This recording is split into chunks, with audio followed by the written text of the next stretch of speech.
My name is Gatley, and I'm going to start by introducing these two well-known gentlemen to you, run through a series of questions, and then invite some questions from the floor. So yes, my great pleasure to introduce Sir Miles Warren and Ian Athfield to you.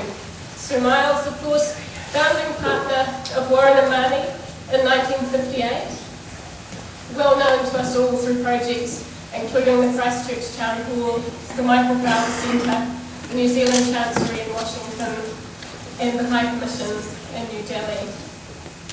Sir Miles was the first New Zealander to be knighted for services to architecture in 1985. He received the Order of New Zealand in 1995 and the NZIA Gold Medal in 2000. And in 2003 he was named an Icon of the Arts Foundation of New Zealand. The Icon Awards were established that year and are limited to a living circle of 20. Ian Athfield, founding partner of Athfield Architects in 1968, and again well known to all of us through Wellington landmarks, including much of the context of the building that we're in today, Civic Square, the Wellington Public Library, much of the Wellington waterfront, and plenty of other local landmarks and buildings nationwide. Ath received in 1996 a Companion of the New Zealand Order of Merit, in 2000 an Honorary Doctorate in Literature from Victoria University, in 2004 an NZIA Gold Medal, in 2008 made an Honorary Fellow of the Royal Australian Institute of Architects, in 2009 was appointed to the Board of Trustees of the Historic Places Trust, and in 2010, of course, appointed Architectural Ambassador to the Cape down to Christchurch. So a very warm welcome to you both. I should leave now. Very good. There are several reasons why I wanted to invite Sir Miles to be part of this opening, this exhibition opening and book launch weekend. One of them is to recognise and thank him for his generosity in establishing the Warren Architects Education Charitable Trust, and through it supporting book and exhibition projects, including the current ones. But beyond this, there's a certain synchronicity between his and Ath's careers. And I thought it would be interesting to tease some of this out today. Both grew up in Christchurch. Ath worked in Warren & Marnie's office for a summer in the early 60s. Both established firms that grew to take on important public and institutional projects, and today have offices in Auckland, Wellington and Christchurch. The Christchurch office of Athfield Architects operated out of the former Warren & Marnie premises at 65 Cambridge Terrace, and will do again in the future when the building is repaired. In 2009, when the substantial exhibition Miles, A Life in Architecture opened in Christchurch, Sir Miles invited Ath to be the opening speaker, and this weekend provides the opportunity to reciprocate. So in terms of a series of questions in chronological order, my starting point is the 1950s, when Miles began his practice and entered partnership with Maurice Marnie, and Ath was at high school and developing an enthusiasm for architecture. Miles, if you could set the scene for us by describing Christchurch's architecture scene in the late 1950s. Well, you mentioned I was a partner with Maurice Marnie, and we were, but for 1 year we were in partnership with Gordon Lucas. And Gordon Lucas told me that he had no work in 1 year. He was an architect, had no work for a year, and finally a client emerged, came to his door, and he wanted a garage. And Lucas designed the garage, and the price came in too high, so Lucas built it himself. So that was the sort of level of thing for Ath. But we had an extraordinary break. I suppose my grandfather was chairman of directors of 3 large companies, Guinness, Valentine's and Whitcomb's. And they all had an architect. Gordon Lucas was their architect. He was not an architect at all, really, a builder, but he identified himself with his clients. And shortly after we began, we got a telephone call from Bertie Whitcomb of Whitcomb's. And the telephone went something like this. That you, Warren? Warren? Yes, sir. Yes, Miles Warren speaking. Warren? Yes, sir. It wasn't very good. New telephones were a new family. New building, Miles Warren. EFGH. New building. Oh, thank you, sir. Hasty when he spoke to Gordon Lucas and said, what is he talking about? And he produced a drawing of 5 acres of Whitcomb's printing works. And those are the 4 corners of the new building. An enormous new building. And in those days, architects, engineers weren't around, we simply built buildings. And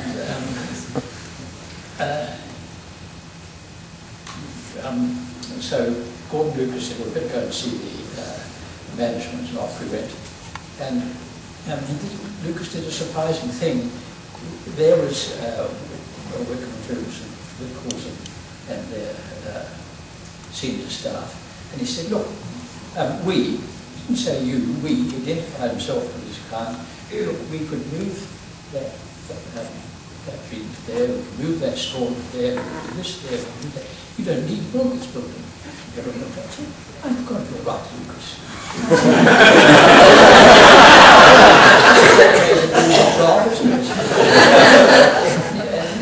We walked out and said, don't worry, it'll come another year's time. We've got too much work to do now. So we started off with some very profitable major building, right from the word go. Morris and I were building Valentine's, which ran from 5 chains, nearly 5 chains, chain width, building still standing, and no target works, no quantities, just the architects and rather limp engineer versus the toughest contractor in town. All this is to say was that we were launched very early into the whole building process. And the houses came drifting along. I'm talking far too long. I can interrupt here because I was probably about 12 at the time Miles was talking about his infancy in his practice. And my dad actually worked at Wickham and Tombs, and he was not then the foreman of the box department, which he became later on. And we couldn't afford an architect, so nor could we afford a builder. So my brother and I built the garage for Mum and Dad and excavated it. And I went past it the other day and it stood up during the earthquake. Absolutely amazing. And I had a grandfather on my mother's side of the family who was a cobbler and a blacksmith, and he had a small practice in Wellington Road. And just before my mother died, he told the story about, her brother told her the story about Uncle Charlie. And grandfather Fred had taken the horse and cart out to the front of the house, and Charlie was a baby, and he put the baby into the back of the dray, and the horse took off while grandfather Fred went back into the house, and the boys chased this cart right down to Wellington Road from Hamilton Avenue, and finally deposited the baby outside his cobbler's shop. And the other side of the family was a grandmother who was called the Leg Lady of Christchurch, and she used to do surgery on gangrene legs and war injuries, and she had surgeries in Ashburton, Timaru, Oamaru and Dunedin, and totally illegal. And the one thing that she hated was buildings, and I remember and sport. And so one day she told my father that she had bought the North Beach Tennis Club, and that we went down in the Austin Big Seven with my brother and father, and we had to demolish the tennis pavilion, put the net inside and set fire to it. So that was my family introduction.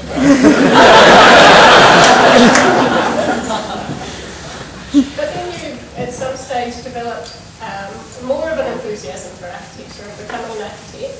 So was your early interest in Christchurch, particularly in the work of Warren Amani and Peter Bevan, those who became known as Christchurch School, or was it extended to Christchurch's historic architecture?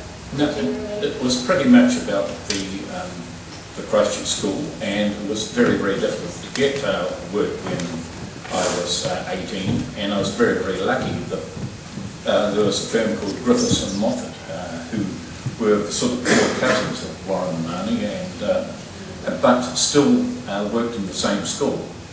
And through Mr. Griffiths' son, I got a job at Griffiths and Moffat. And one of the interesting things was that also Mr. Griffiths was a councillor, and the first job I had to do was actually take his council sort of propaganda around the neighbourhood. And his son assured me that he could drive his father's car.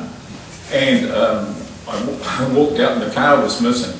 And then this kid came back and said, look, we've damaged Dad's car, but I've got a friend who's a panel beater.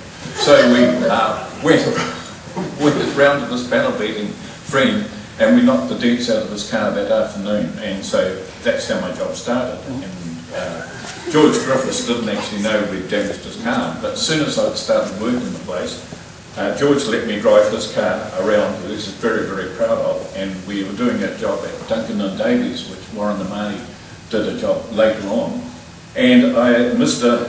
Griffiths was standing outside waving me in, and I pulled in this car, and just the car I was pulling in front of had those large bumper bars of the Model A, and they caught under Mr. Griffiths' car and ripped it from one end to the other.